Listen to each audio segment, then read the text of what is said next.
what is the minimum player limit for a private or guild neighborhood? What happens if you make a private neighborhood with the minimum amount of people and then some of them go away? So this is something that's still a bit in flux. I think our current thinking is that just like signing a guild charter, you'll need 10 players to charter a private neighborhood. And that's for a couple of reasons. Part of it is, in order for neighborhood systems endeavors to really function optimally, there's a certain number of players that are going to be expected to really drive the system. But also a piece of it is just server performance.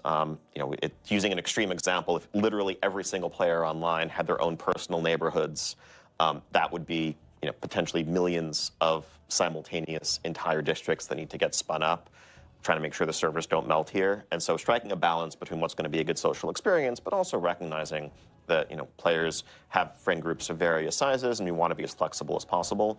I think if we're able to lower that number from where we're starting, it's something we would aim to do as we see how the tech side of it unfolds.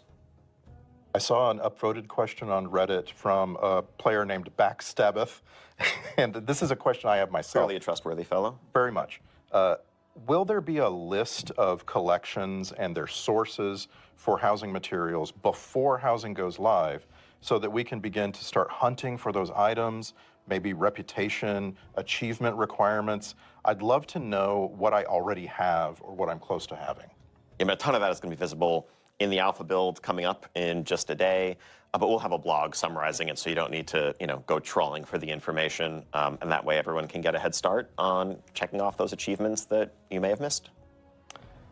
Let's come back to a couple of fun questions before we go here. Bale Samel on the WoW forums asked, are we getting a capybara, Loa? There are capybaras in the Yamani screenshots. The people yearn for a capybara, Loa. Well, conveniently, there is one. His name is Philo, the capybara Loa of children. Oh, nice.